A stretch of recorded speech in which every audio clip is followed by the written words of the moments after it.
세계는 지금 전례 없는 위기에 직면했습니다. 지구온난화, 해수면 상승, 극단적 기상현상들로 인류의 생존이 위협받고 있어요. 북극의 빙하는 녹아내리고 유럽에선 기록적인 폭염으로 수천 명이 목숨을 잃었죠. 과학자들은 절망적인 목소리로 이미 늦었다고 경고합니다. 그러던 어느 날 나사 위성이 한국 완도 앞바다에서 기이한 패턴을 포착했습니다. 검은색 격자 무늬로 가득한 이 바다. 미국 CIA조차 군사시설로 오인할 만큼 신비로운 구조물이었어요. 하지만 그 안에 인류를 구원할 열쇠가 숨겨져 있을 줄은 아무도 몰랐습니다. 그리고 MIT 출신의 미국 분석관 조슈아는 완도의 작은 어촌에서 놀라운 진실 앞에 고개를 숙입니다. 수백 년 동안 우리가 찾던 해답은 첨단 과학이 아닌 한국 어부들의 거친 손에 있었습니다. 석유, 금, 천연가스보다 값진 이 보물을 둘러싸고 세계 강대국들의 치열한 쟁탈전이 벌어집니다. 대한민국이 만들어낸 검은 바다의 기적, 그 충격적인 이야기를 지금부터 시작합니다. 그 전에 1초면 누를 수 있는 구독과 좋아요 눌러주시면 영상 제작에 큰 힘이 됩니다. 저는 조슈아 리처드입니다. 38세 미국인이자 UN 기후전략국 분석관이죠. 이전엔 CIA 기술정보부에서 과학 분석관으로 일했습니다. MIT에서 생태공학 박사를, 예일에서 국제정책학 석사를 마쳤어요. 제 이야기는 한 장의 위성 사진으로 시작됐습니다. 워싱턴 본부 14층 제 사무실은 언제나처럼 조용했어요. 커피 한 잔을 들고 모니터 앞에 앉아 나사에서 보내온 위성 데이터를 분석하는 일상적인 날이었습니다. 화면을 넘기다 한국 남해안의 완도 앞바다에서 이상한 패턴을 발견했죠. 검은색 격자 무늬가 바다를 뒤덮고 있었어요. 처음엔 단순한 해양 오염이라 생각했습니다. 하지만 확대해 볼수록 뭔가 달랐어요. 이 패턴은 자연적으로 형성될 수 없는 인위적인 구조였습니다. 이 데이터 누가 확인했나요? 사무실에 던진 제 질문에 동료들은 고개만 저었어요. 제 심장 박동이 빨라지는 것을 느꼈습니다. 이것은 단순한 자연현상이 아니었어요. 지구관 측 위성이 찍은 이미지를 살펴보면서 격자의 규칙성에 점점 더 의문이 들었습니다. 수십 년간 분석해온 해양 데이터 중 이런 패턴은 본 적이 없었어요. 그날 밤 늦게까지 사무실에 남아 자료를 더 분석했습니다. 스마트폰 알람이 새벽 2시를 가리키고 있었죠. 격자 패턴의 규칙성, 바닷속 깊이와의 연관성, 주변 생태계 데이터, 조류 흐름 분석, 해저 지형도까지 모든 것을 교차 검증했어요. 그러나 어떤 과학적 설명도 이 패턴을 명확히 해석하지 못했습니다. 창밖으로 보이는 워싱턴의 불빛이 흐릿하게 빛나는 가운데 제 머릿속은 온통 한국 바다의 미스터리로 가득 찼어요. 다음 날 아침 책상에 놓인 한 장의 보고서가 눈에 들어왔습니다. 한국 남해안 이상 패턴 마이너스 잠재적 군사시설 의심이라는 제목의 CIA 내부 문서였어요. 보고서는 이 패턴이 북한과 연계된 잠수함 활동이나 은밀한 군사시설일 가능성을 제기하고 있었습니다. 그러나 제 직감은 달랐어요. 이건 군사시설이 아니었습니다. 점심시간에 캔틴에서 샌드위치를 먹고 있을 때 부서장인 스티븐 레이번이 옆자리에 앉았어요. 조슈아, 내 사무실로 올래? 그의 표정이 심상치 않았습니다. 사무실에 들어서자 테이블 위에는 제가 어제 분석한 위성 사진이 펼쳐져 있었죠. 국가안보위원회에서 이 건에 관심을 보이고 있네. 자네가 한국으로 가서 직접 조사해주면 좋겠어. 가슴이 철렁 내려앉았습니다. 저요? 하지만 전 현장 요원이 아닙니다. 스티븐은 고개를 저었어요. 이건 과학적 분석이 필요한 일이야. 자네가 적임자라고. 창밖으로 내리는 비를 바라보며 생각했습니다. 대학원 시절 아시아 연안 생태계에 관한 논문을 쓴 것이 이런 임무로 이어질 줄은 몰랐어요. 제 인생을 완전히 바꿔놓을 거라는 예감이 들었습니다. 스티븐의 말이 이어졌어요. CIA에서 한 명, 국무부에서 한 명이 동행할 거야. 내일 아침 브리핑이 있어. 사무실을 나오면서 느꼈습니다. 이 임무는 단순한 과학조사가 아니었어요. 더 큰 무언가가 있었습니다. CIA 시절 함께 일했던 소피아 로젠과 제외한 건 펜타곤 지하 2층 회의실에서였습니다. 그녀는 이제 미 국무부 외교관으로 일하고 있었어요. 소피아는 여전히 날카로운 눈빛과 결연한 표정을 지니고 있었습니다. 오랜만이네, 조슈아. 함께 한국행이라니 반갑구나. 그녀의 목소리에서 과거 함께했던 임무의 기억이 되살아났어요. 회의실에는 CIA 국방부, 국무부 관계자들이 모여 있었습니다. 스크린에는 제가 발견한 위성 사진이 띄워져 있었어요. 이 격자 무늬의 정체를 확인하는 것이 이번 임무의 핵심입니다. 군사적 용도인지 환경 관련 시설인지 아니면 전혀 다른 무언가인지 명확히 해야 합니다. 브리핑 책임자의 말에 고개를 끄덕였어요. 그날 저녁 소피아와 함께 메릴랜드 외곽의 한 식당에서 저녁을 먹었습니다. 창밖으로 어둠이 깔리고 있었어요. 조슈아, 왜 국무부가 해조류 농장에 관심을 가질까? 소피아가 와인 잔을 들며 물었습니다. 저도 의아했어요. 그게 정말 해조류 농장일까? 위성 데이터를 보면 이 격자들은 탄소 흡수율이 비정상적으로 높아. 일반적인 해양 생태계에선 볼 수 없는 수치야. 소피아는 웃으며 고개를 저었습니다. 또 과학자 모드네. 그건 그냥 기미야, 조슈아. 한국 사람들이 먹는 검은 해초야. 우리 임무는 외교적 접근이지 과학 탐구가 아니라고. 제 마음은 그렇게 쉽게 납득되지 않았어요. 직감이 이건 단순한 해초 농장이 아니라고 말하고 있었습니다. 다음 날 아침 인천행 비행기에 올랐어요. 창가에 앉아 구름 위로 떠오르는 태양을 바라보며 생각에 잠겼습니다. 대학원 시절 교수님이 늘 말씀하셨죠. 가장 중요한 발견은 종종 우리가 당연하게 여기는 것들 속에 숨어 있다. 이 한국의 바닷속에 숨겨진 비밀이 무엇일지 상상하며 16시간의 비행을 시작했어요. 비행기 안에서 한국에 관한 브리핑 자료를 다시 읽었습니다. 그리고 완도라는 지역에 관한 모든 정보를 찾아봤어요. 남한의 남서쪽 끝에 위치한 작은 섬. 인구 5만 명 남짓. 주요 산업은 어업과 해조류 양식. 눈에 띄는 군사시설은 없음. 자료를 읽으면 읽을수록 의문은 깊어졌습니다. 왜 이런 평범한 어촌이 국가안보위원회의 관심을 끌었을까요? 인천공항에 도착했을 때 서울은 이미 어둠에 잠겨 있었어요.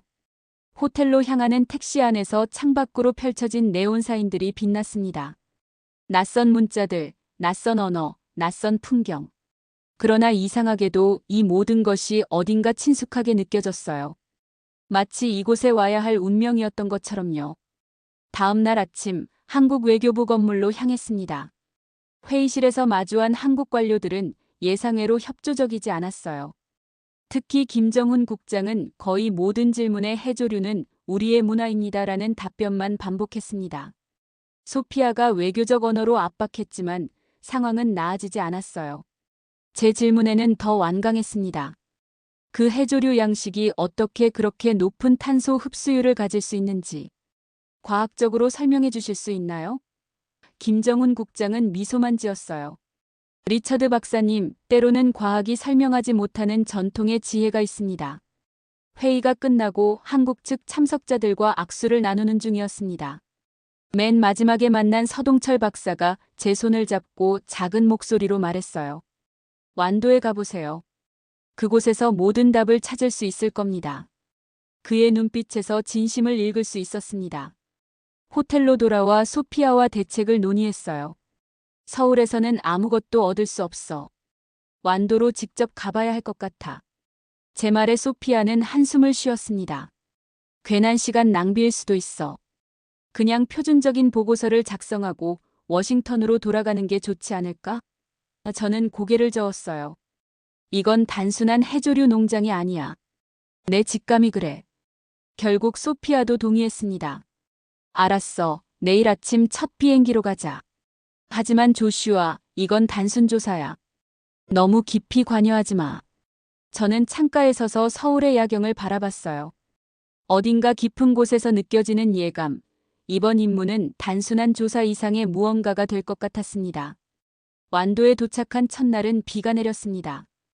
공항에서 나오자마자 느껴지는 짭조름한 바다 냄새가 코끝을 자극했어요. 작은 어항 주변으로 늘어선 어선들, 갈매기 울음소리, 그물을 손질하는 어부들의 모습. 처음 보는 풍경이었지만 이상하게 친숙하게 느껴졌습니다. 마치 오래전부터 알고 있던 장소처럼요. 현지 안내인인 박수진 씨가 우리를 맞이했어요. 리처드 박사님, 로젠 외교관님, 완도에 오신 것을 환영합니다. 지금 바로 정윤기 박사님을 만나러 갈까요? 소피아는 의심스러운 눈빛으로 주변을 살폈습니다. 작은 어촌 마을에서 무슨 국가 기밀이 있을 거라 생각하지는 않는 듯 했어요. 완도 해양생태연구소는 예상보다 현대적인 건물이었습니다. 유리창 너머로 바다가 한눈에 들어왔어요. 정윤기 박사는 50대 초반으로 보이는 조용하면서도 꼼꼼해 보이는 인상이었습니다. 미국에서 오셨다고요? 무슨 일로 완도까지 오셨습니까? 그의 첫 질문에 솔직하게 답했어요. 위성에서 발견된 특이한 패턴 때문입니다. 이 지역 바다에 있는 검은 격자 말이에요. 정윤기 박사의 표정이 미묘하게 변했습니다. 놀란 듯했지만 곧 담담한 표정을 되찾았어요. 아, 그것은 우리의 김양식장입니다. 특별할 것 없는 일상이죠. 그의 말투에서 무언가 숨기는 느낌을 받았어요. 이어진 설명도 표면적인 내용뿐이었습니다. 김이 어떻게 자라고 어떻게 수확하는지에 관한 일반적인 지식을 반복할 뿐이었죠. 정 박사님, 저희는 단순히 김양식 방법을 알기 위해 온 게 아닙니다.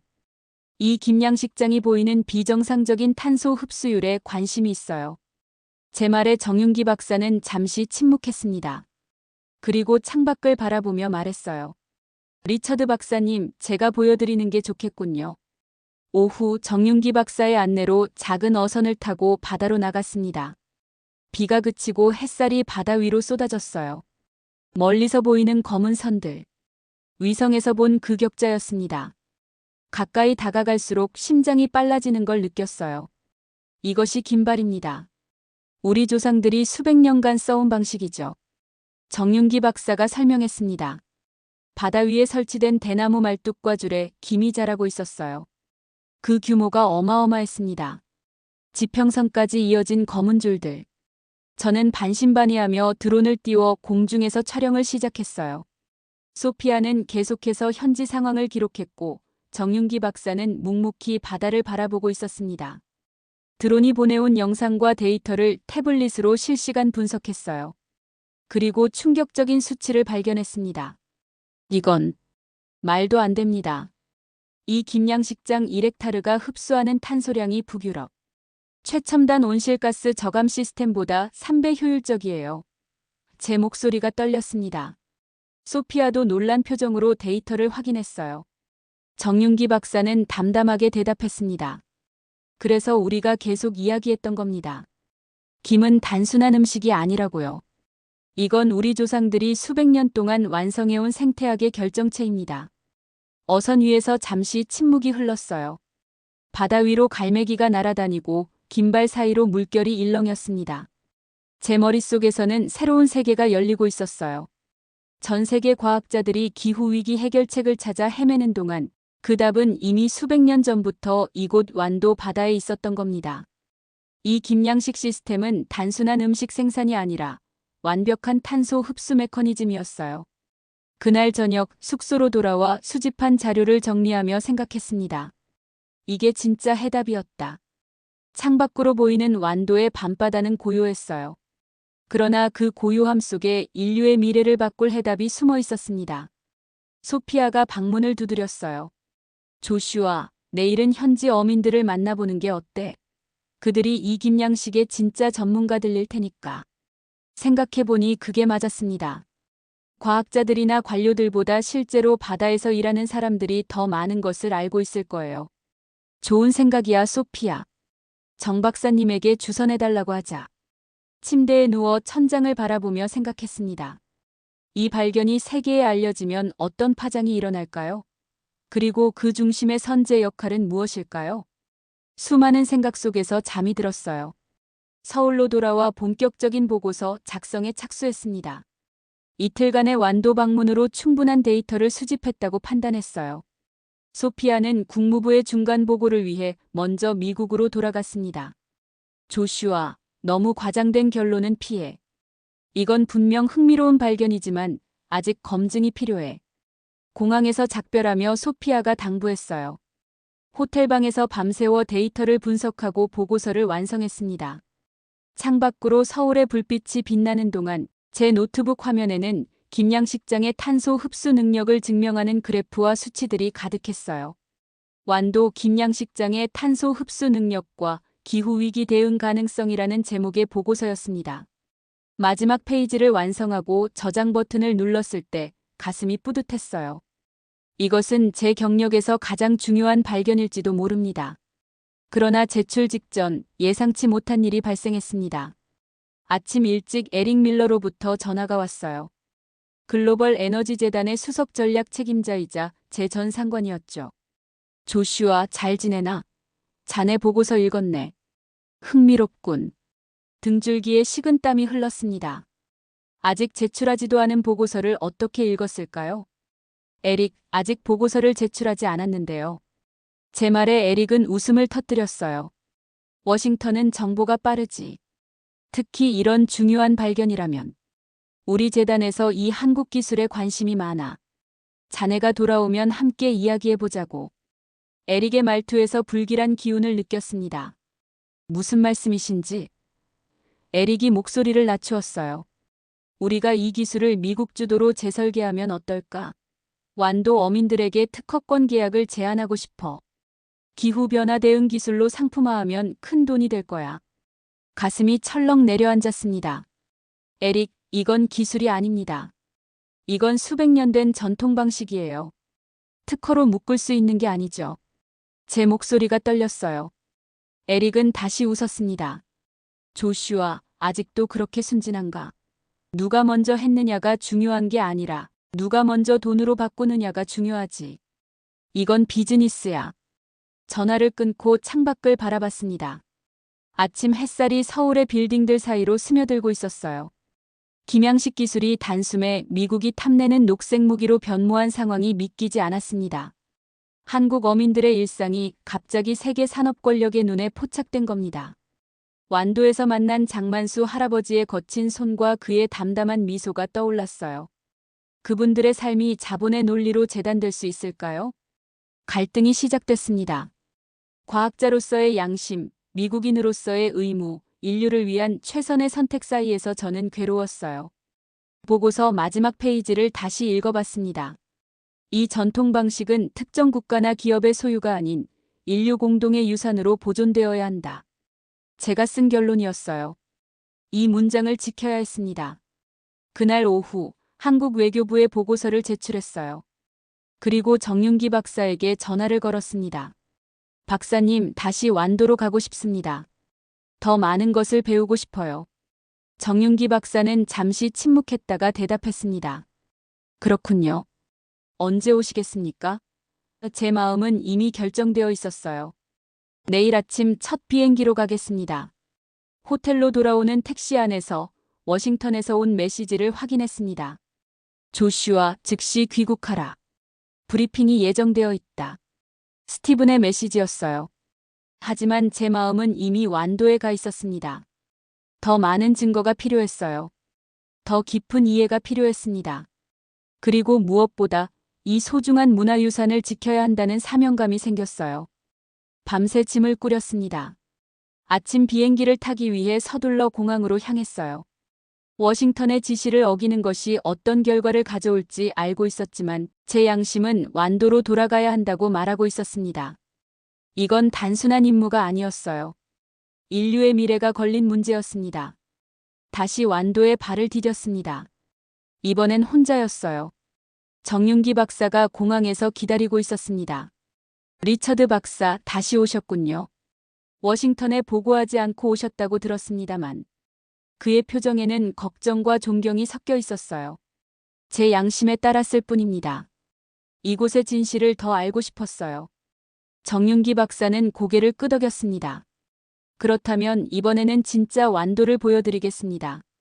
어제는 공식적인 견학이었지만 오늘은 다릅니다. 그의 말에 기대감이 생겼어요. 작은 어촌 마을로 향하는 길에서 정윤기 박사가 설명을 이어갔습니다. 이곳 어민들은 수백 년 동안 바다와 함께 살아왔어요. 그들에게 김양식은 단순한 생계수단이 아니라 바다와의 대화입니다. 해안가에 위치한 작은 마을에 도착했습니다. 갈매기 소리와 바다 냄새가 공기 중에 가득했어요. 마을 어귀에서 우리를 기다리고 있던 사람은 78세의 장만수 할아버지였습니다. 그의 얼굴은 수십 년간 바다에서 일한 흔적으로 깊게 파인 주름이 있었어요. 그러나 그 눈빛은 놀랍도록 맑고 강인했습니다. 외국에서 온 손님이구먼. 우리 바다가 그렇게 궁금하시다고? 장만수 할아버지의 첫마디에 저는 고개를 숙여 인사했어요. 네, 할아버지. 이곳의 김양식 방식에 대해 더 알고 싶습니다. 장만수 할아버지는 미소를 지었습니다. 말로 설명하는 것보다 직접 보는 게 낫지. 내일 새벽에 나랑 바다에 나가보겠나? 그날 저녁 장만수 할아버지의 자택에서 식사를 했습니다. 소박한 시골 가정집이었지만 벽에 걸린 사진들이 눈길을 끌었어요. 수십 년에 걸친 바다와의 생활을 담은 흑백 사진들이었습니다. 장만수 할아버지의 젊은 시절부터 현재까지 변함없이 바다에서 김을 가꾸는 모습들이었어요. 식탁에는 완도에서 나는 해산물과 김으로 만든 요리들이 가득했습니다. 할아버지, 이렇게 대접해 주셔서 감사합니다. 제 말에 장만수 할아버지는 고개를 저었어요. 손님한테 대접하는 건 당연한 일이지. 특히 우리 바다에 관심 있는 사람이라면. 밥을 먹으며 자연스럽게 대화가 이어졌습니다. 할아버지, 왜 그렇게 김에 관심이 많으신가요? 제 질문에 장만수 할아버지는 잠시 생각에 잠겼어요. 관심이라. 그건 내 삶이니까. 내 아버지의 삶이었고 그의 아버지의 삶이었지. 우리 가족은 10대째 이 바다에서 김을 길러왔네. 정윤기 박사가 보충 설명을 했습니다. 장 할아버지 가문은 완도 김양식에 살아있는 역사예요. 그분의 선조들이 현재 쓰이는 김발 구조를 개량하셨다고 해요. 그 말을 들으며 장만수 할아버지를 새롭게 바라봤어요. 이분은 단순한 어부가 아니라 수백 년 전통의 계승자였습니다. 식사를 마치고 장만수 할아버지와 마당에 나와 별을 바라봤습니다. 리처드 박사, 왜 그렇게 우리 김에 관심이 많소? 이제는 할아버지가 저에게 질문을 던졌어요. 솔직하게 대답했습니다. 이게 지구를 구할 수도 있기 때문입니다. 할아버지, 김양식장이 흡수하는 탄소량은 현대 과학기술로도 쉽게 만들 수 없는 수준이에요. 장만수 할아버지는 웃으며 파이프에 담배를 채웠습니다. 우리는 지구를 구하려고 이걸 한 게 아니오. 다만 살아남으려 했을 뿐이지. 바다를 거스르지 않고 바다가 주는 리듬에 맞춰 살았을 뿐이야. 그 말이 제 가슴에 깊이 박혔어요. 현대과학이 복잡한 방법으로 풀려고 하는 문제를 이분들은 자연의 리듬에 맞춰 이미 해결하고 있었던 겁니다. 새벽 4시, 아직 어둑한 바다로 장만수 할아버지와 함께 나갔습니다. 별이 총총한 하늘 아래 작은 어선이 잔잔한 물결을 가르며 나아갔어요. 할아버지의 노련한 손길은 어둠 속에서도 정확하게 배를 조종했습니다. 동이 트기 시작하자 바다 위에 펼쳐진 검은 격자들이 모습을 드러냈어요. 김 수확 작업을 직접 돕게 되었습니다. 장만수 할아버지의 지시에 따라 김발을 들어 올리고 자란 김을 수확하는 과정에 참여했어요. 손이 찢어지고 옷이 젖었지만 이런 육체 노동이 오히려 마음을 맑게 했습니다. 제 손에 닿는 김은 단순한 해초가 아니었어요. 이건 바다와 인간이 서로 협력하는 경이로운 과정의 결과물이었습니다. 할아버지, 이 방식을 개선할 수 있는 현대 기술은 없을까요? 제 질문에 장만수 할아버지는 고개를 저었어요. 젊은이들은 항상 더 빠르고 더 많이 생산하려고 해. 하지만 바다는 그런 식으로 일하지 않아. 바다에는 리듬이 있고 우리는 그 리듬을 존중해야 하지. 한나절의 수확 작업을 마치고 돌아오는 길에 장만수 할아버지가 말했습니다. 오늘 일했으니 이제 제대로 된 김밥을 맛봐야지. 작은 어촌 식당에서 할아버지가 직접 김을 골라 만든 김밥을 맛보게 되었어요. 입안에 퍼지는 바다의 향기가 새로웠습니다. 그 순간 불현듯 깨달았어요. 이건 음식이 아니라 전략입니다. 장만수 할아버지는 담담하게 대답했습니다. 우린 김을 판 게 아니라 바다를 길러왔지. 이 한마디가 제 가슴을 강타했어요.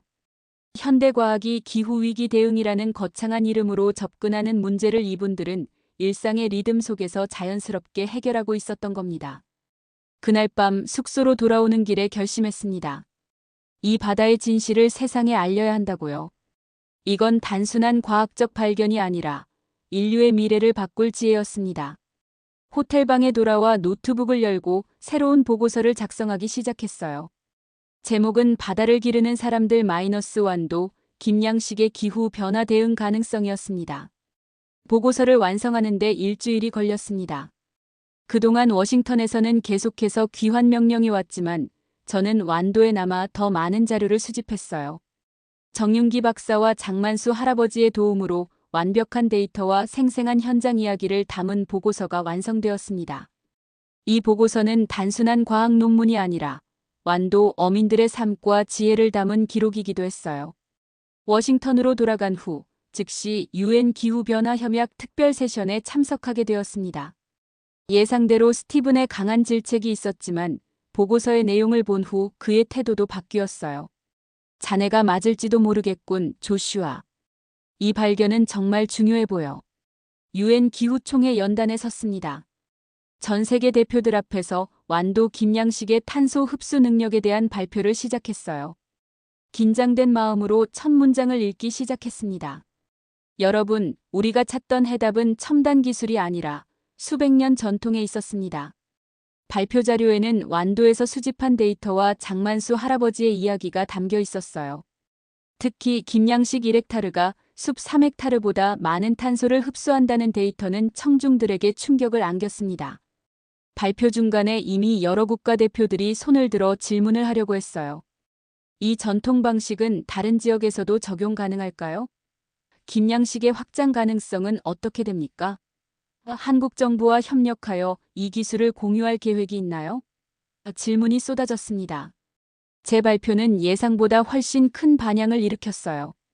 그러나 기쁨도 잠시, 발표 직후 무대 뒤에서 소피아가 불안한 표정으로 저를 찾아왔습니다. 조슈아, 큰일이야. 미국 민간 기업들이 이미 김양식 관련 특허를 선점하려고 움직이고 있어. 에릭이 주도하고 있어. 제 심장이 내려앉는 것 같았어요. 어떻게 그럴 수 있지? 이건 수백 년 된 전통이야. 특허로 보호받을 수 있는 게 아니라고. 제 목소리가 떨렸습니다. 소피아는 고개를 저었어요. 그들은 현대적 개량 버전이라는 명목으로 특허를 신청하고 있어. 이미 한국의 몇몇 기업들과 접촉했다고 해.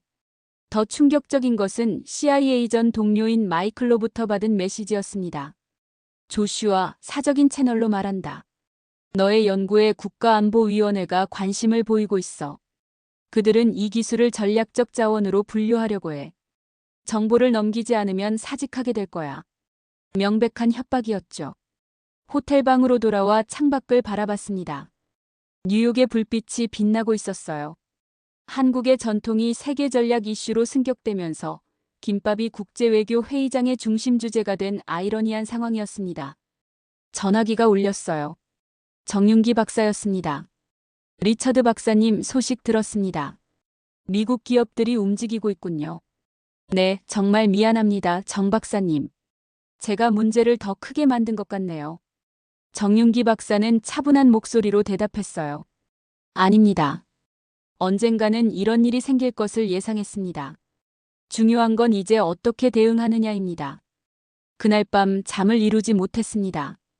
제가 할 수 있는 선택은 무엇일까요? 한국 어민들의 전통을 보호해야 할지, 아니면 국가와 기업의 이익을 위해 침묵해야 할지. 갈등 속에서 장만수 할아버지의 말이 떠올랐어요. 우리는 바다를 길러왔지. 그 말의 의미를 이제야 진정으로 이해할 수 있었습니다. 아침 일찍 결정을 내렸어요. 진실을 위해 싸우기로 했습니다. 첫 번째 행동으로 세계 과학자들에게 이메일을 보냈습니다. 완도 김양식의 과학적 가치와 문화적 중요성을 설명하고 이를 특정 기업이나 국가가 독점하는 것의 위험성을 경고했어요. 두 번째로 UN 기후변화협약 사무총장에게 직접 서한을 보냈습니다. 이 전통 지식을 인류 공동의 유산으로 보호해야 한다는 내용이었어요. 마지막으로 언론에 연락했습니다. 세계적인 과학 저널리스트인 사라 김에게 독점 인터뷰를 약속했어요. 그녀는 한국계 미국인으로 이 이슈의 중요성을 즉시 이해했습니다. 리처드 박사님, 이건 단순한 과학 뉴스가 아니에요. 이건 문화적, 경제적, 외교적 폭탄이에요. 인터뷰가 진행되기 전날 아침 충격적인 뉴스가 전해졌습니다. 글로벌 에너지 재단을 비롯한 미국 에너지 기업들이 김배양 시스템 및 탄소 흡수 강화 방법에 대한 특허를 세계 특허청에 등록 신청했다는 소식이었어요. 에릭 밀러가 주도한 행동이었습니다. 분노가 치밀었어요. 이건 단순한 기술 탈취가 아니라 수백 년 이어온 문화유산의 약탈이었습니다. 더구나 제가 수집한 데이터와 방법론이 그대로 인용되어 있었어요. 제 연구가 완도 어민들의 지식 재산권을 침해하는 도구로 사용된 겁니다. 결심했습니다. 침묵할 수 없었어요. 사라 김과의 인터뷰 일정을 앞당겨 그날 오후로 조정했습니다. 급히 기자회견도 준비했어요. 전 세계 언론 앞에서 진실을 밝히기로 했습니다. 제가 발표하기로 한 내용은 매우 분명했어요. 이건 한국의 것입니다. 더 정확히는 전 인류의 것입니다. 특정 기업이나 국가가 독점할 수 없습니다. 인터뷰 직전 에릭에게서 전화가 왔습니다. 조슈아, 자네가 뭘 하려는지 알고 있네. 그러지 말게. 자네의 경력은 여기서 끝날 거야. 국가안보법 위반으로 고발할 수도 있어. 그의 협박에도 제 결심은 흔들리지 않았어요. 에릭, 당신이 무슨 말을 하든 진실을 말할 겁니다. 이건 윤리적인 문제예요. 회견장에는 예상보다 많은 기자들이 모였습니다. CNN, BBC, 알자지라, 그리고 한국의 주요 방송사들까지. 제 발표는 단도직입적이었어요. 완도의 김양식 방식은 미국 기업이 특허로 독점할 수 있는 기술이 아닙니다. 이는 수백 년간 한국 어민들이 발전시켜온 전통 지식입니다. 더 중요한 것은 이 지식이 전 세계 기후 위기의 해결책이 될 수 있다는 점입니다. 이어서 미국 기업들의 특허 신청 내용을 상세히 공개했어요. 그들이 어떻게 전통 방식을 현대화라는 이름으로 가로채려 했는지, 그리고 그 과정에서 제 연구가 어떻게 오용되었는지 설명했습니다. 마지막으로 장만수 할아버지와 완도 어민들의 이야기를 전했어요. 이분들은 자신들이 특별한 일을 하고 있다고 생각하지 않습니다. 그저 조상대대로 해온 일을 하고 있을 뿐이죠. 그러나 그들의 지혜는 현대과학보다 앞서 있었습니다. 발표가 끝나자 질문이 쏟아졌어요. 가장 날카로운 질문은 워싱턴 포스트 기자가 던졌습니다. 리처드 박사님, 미국인으로서 자국의 이익에 반하는 행동을 하는 것에 대해 어떻게 생각하십니까? 제 대답은 명확했어요. 저는 과학자로서 진실에 충실할 뿐입니다. 특정 국가나 기업의 단기적 이익보다 인류의 장기적 생존이 더 중요하다고 생각합니다. 기자회견 이후 예상대로 폭풍이 몰아쳤습니다. 국가안보위원회에서 소환장이 왔고 유엔 내에서도 제 입장에 대한 논쟁이 벌어졌어요. 그러나 동시에 제 발표에 감동받은 세계 과학자들이 움직이기 시작했습니다. 300명이 넘는 세계 과학자들이 공동 선언문을 발표했어요. 완도의 바다를 세계가 보호해야 한다. 이는 문화유산이자 기후위기의 해답이다. 미국 엘리트인 제가 자국의 기업을 비판하는 상황은 국제사회에 큰 반향을 일으켰습니다. 심지어 미국 내에서도 환경단체와 학계를 중심으로 저를 지지하는 목소리가 높아졌어요. 언론의 관심은 자연스럽게 완도로 향했습니다. CNN, BBC 등 주요 방송사들이 취재팀을 파견했어요. 인터뷰에서 장만수 할아버지는 담담하게 말했습니다. 우린 늘 했던 일을 했을 뿐인데. 이 소박한 한마디가 전 세계인의 마음을 울렸어요. 폭풍의 중심에 선 저는 매일 새로운 압박에 시달렸습니다. 직업을 잃을 위험, 법적 제재의 가능성, 심지어는 신변의 위협까지. 그러나 동시에 세계 각국에서 지지와 연대의 메시지가 쏟아졌어요. 특히 한국 정부가 공식적으로 나서서 완도 김양식을 유네스코 세계 무형문화유산으로 등재하는 절차를 시작했다는 소식은 큰 힘이 되었습니다. 에릭 밀러와 그의 동료들은 계속해서 압박을 가했어요. 그러나 이제는 그들도 세계 여론을 무시할 수 없었습니다. 결국 글로벌 에너지 재단은 특허 신청을 철회한다고 발표했어요. 대신 완도 어민들과 협력하여 지속가능한 해양탄소 흡수 프로젝트를 진행하겠다는 입장을 내놓았습니다. 표면적으로는 물러섰지만 여전히 이익을 추구하겠다는 의도가 엿보였어요. 그럼에도 불구하고 이것은 첫 번째 승리였습니다. 한 달간의 치열한 싸움 끝에 마침내 유엔 기후변화협약 사무국에서 특별 결의안을 채택했어요. 전통적 탄소 흡수 방식에 대한 지식은 특정 국가나 기업의 독점 대상이 될 수 없으며 인류 공동의 유산으로 보호되어야 한다. 이 결의안의 첫 사례로 완도의 김양식이 명시되었습니다. 2년이 지났습니다. 많은 것이 변했어요. 저는 UN 블루카본 글로벌 이니셔티브 총괄로 임명되었고 세계 각국의 전통적 해양 관리 방식을 연구하고 보존하는 일을 맡게 되었습니다. 그리고 마침내 다시 완도를 찾을 기회가 왔어요. 비행기에서 내려 완도로 향하는 길에 창밖으로 보이는 풍경이 달라져 있었습니다.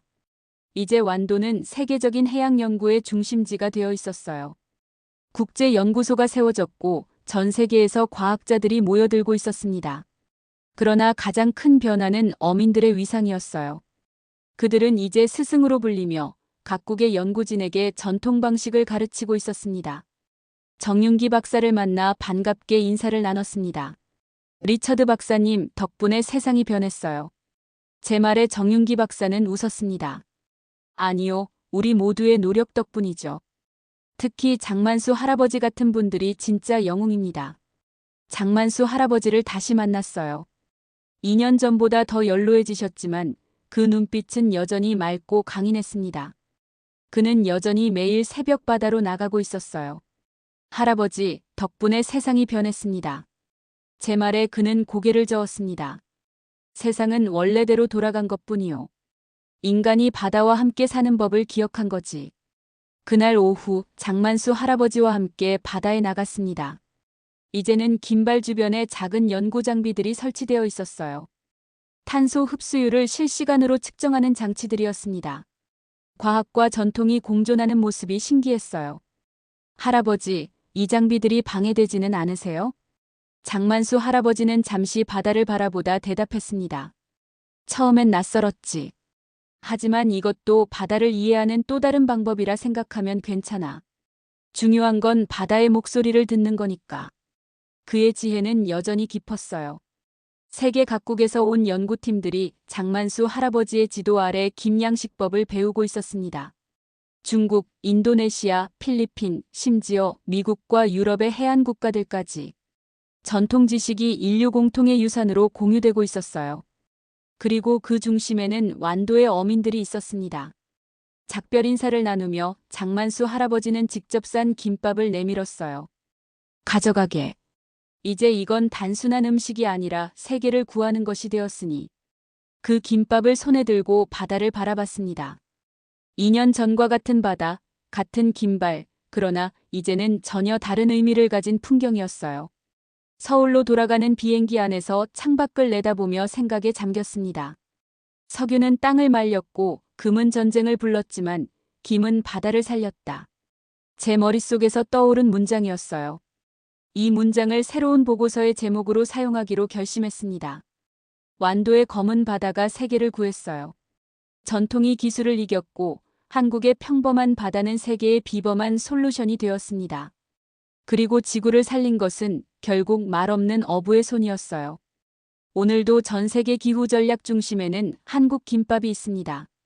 한국 바다가 만든 먹거리가 인류를 구하는 무기로 완성된 거죠.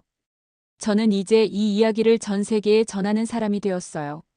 그리고 매번 발표를 마칠 때마다 장만수 할아버지가 건네준 그 김밥의 맛을 떠올립니다. 지금 제 사무실 책상 위에는 완도에서 가져온 작은 병이 놓여 있어요. 그 안에는 장만수 할아버지의 김발에서 수확한 검은 김 한 조각이 보관되어 있습니다. 그것은 제게 단순한 기념품이 아니라 진정한 지혜는 때로는 가장 소박한 곳에서 찾을 수 있다는 깨달음의 상징이에요. 과학자로서, 미국인으로서, 그리고 인간으로서 제가 배운 가장 중요한 교훈입니다. 바다를 지배하려 하지 말고 바다와 함께 살아가는 법을 배워야 한다는 것. 그리고 그 지혜는 첨단 기술이 아닌 수백 년간 바다와 대화해온 사람들의 손에 있었다는 사실이에요. 이제 저는 새로운 프로젝트를 시작했습니다. 전 세계 해안 공동체들의 전통적 해양 관리 방식을 기록하고 보존하는 일이에요. 완도에서 시작된 작은 발견이 이제는 지구 전체를 바꾸는 운동이 되었습니다. 그리고 모든 것의 시작은 한 장의 위성 사진과 그 사진 속에 담긴 검은 격자문이었어요. 오늘 밤 뉴욕의 제 아파트 창가에 서서 허드슨 강을 바라봅니다. 강물 위로 비치는 도시의 불빛들. 그리고 문득 생각해요. 언젠가 이 강에서도 김이 자랄 날이 올까요? 그날이 온다면 그건 진정한 기적일 거예요. 바다가 인간에게 준 선물, 그리고 인간이 바다에 돌려준 존중. 그 선순환의 상징으로서의 김. 이제 제게는 그것이 단순한 해초가 아니라 희망의 상징입니다. 여러분은 이 이야기를 듣고 어떤 생각이 드셨나요? 여러분의 생각을 아래 댓글에 남겨주세요. 그리고 감동적인 사연을 주변 사람들과 공유하고 함께 이야기 나눠보세요. 마지막으로 1초밖에 걸리지 않는 구독과 좋아요, 알림 설정은 영상 제작에 큰 힘이 됩니다.